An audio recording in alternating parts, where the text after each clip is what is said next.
À Grenoble, dans l'IRM de recherche du CHU, une étude inédite est en train de se dérouler. L'enjeu est de taille. Il s'agit de vérifier sur des volontaires le bon fonctionnement d'un robot. Allez, donc vous allez bloquer dans 5, 4, 3, 2, 1, vous bloquez. Là, ce sont quasiment les premiers essais cliniques de ce robot. C'est la première fois qu'on le met en conditions quasi réelles à l'hôpital, dans une IRM, sur des gens qui respirent et qui bougent éventuellement dans l'IRM. On met le sujet sur les sangles, on lui pose un système de fixation dessus et ensuite on pose le robot sur le système de fixation. Et donc le robot il est solidaire du patient. Donc si le patient bouge un petit peu, le robot bouge aussi en fonction du patient. Il le différencie de beaucoup de ses concurrents qui sont eux attachés à la machine et pas au patient. Donc directement le patient est dans le tunnel de l'IRM et nous on va aller mettre notre aiguille en s'aidant des images qu'on acquiert en même temps pour prélever la lésion, pour s'assurer de leur nature cancéreuse avant de décider un éventuel traitement.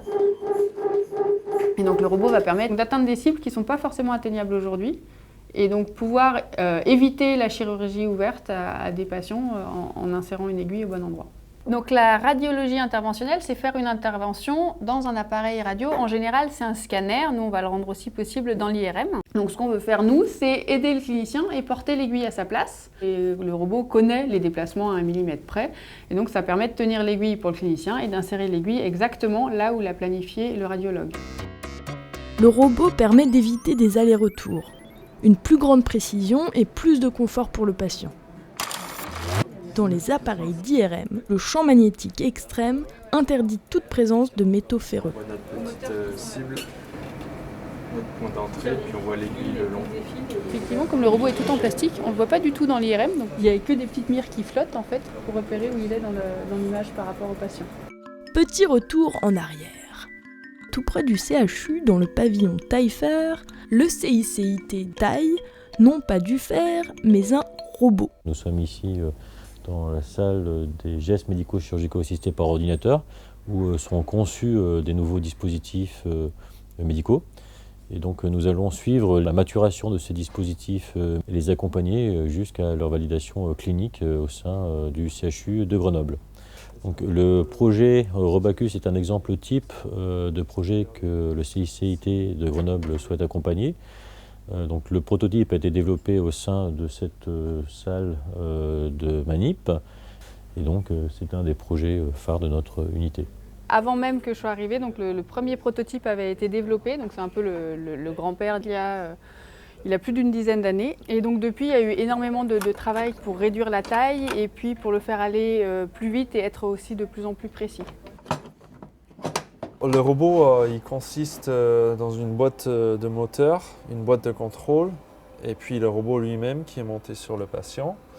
Les tests qu'on a fait sur l'ancienne version, ça nous a permis de faire des changements assez importants au niveau des détails du robot. Après, il y a toujours des améliorations qui peuvent être faites, surtout dès qu'on commence à réfléchir à la commercialisation d'un produit comme ça. Donc il y a des aspects d'industrialisation qui doivent être considérés. Un projet comme celui-ci implique différents acteurs. C'est un projet où il y a vraiment énormément de monde. C'est un tout petit robot, mais il y a presque une centaine de personnes tout autour qui ont contribué au fait qu'il existe et qu'il soit aujourd'hui en test clinique. Les 3 classes d'acteurs qui sont importantes, les médecins, les scientifiques et les industriels. À partir d'un problème clinique très précis, on trouve une solution en faisant appel à différents champs scientifiques. Nous développons un prototype et nous arrivons à l'utiliser vraiment sur le patient. L'innovation, c'est la rencontre entre les idées et les améliorations qui peuvent être proposées et puis la réalité du besoin. Ce projet-là et même tous les projets du laboratoire sont vraiment un travail d'équipe, non seulement au niveau du matériel, mais même au niveau du logiciel. Donc le fait de vouloir travailler ensemble a fait qu'on a été obligé de créer un outil que l'on n'a trouvé nulle part ailleurs, qui n'existait pas du tout à l'époque, qui permettait de faire cohabiter plusieurs domaines de recherche dans un même environnement logiciel. À partir de là, on a eu envie d'emmener d'autres collègues dans l'aventure, donc on a ouvert de plus en plus et on l'a rendu de plus en plus modulaire. Les évaluations cliniques sont réalisées sur des volontaires sains, dans le strict respect de la réglementation, et même les chercheurs peuvent y participer. Et c'est pour nous extrêmement intéressant parce que ça permet aussi de comprendre de l'intérieur les conditions d'utilisation des dispositifs que nous contribuons à développer.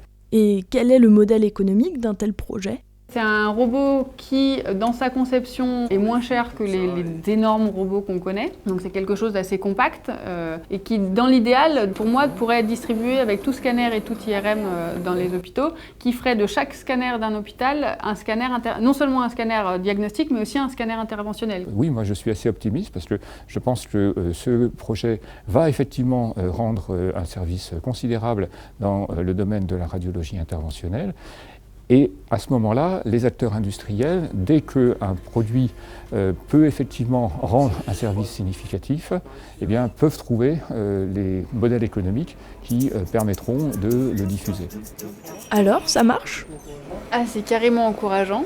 On a eu des résultats de précision assez impressionnants. Donc, on est en dessous de la précision du clinicien sans l'aide du robot. Donc, on est très content. Surtout que là, on est dans des conditions un peu extrêmes. Donc, on s'impose une précision extrême, même à une profondeur qui ne sera jamais demandée de toute façon au robot.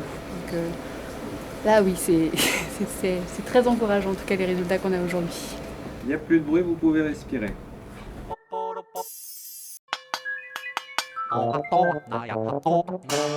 YouTube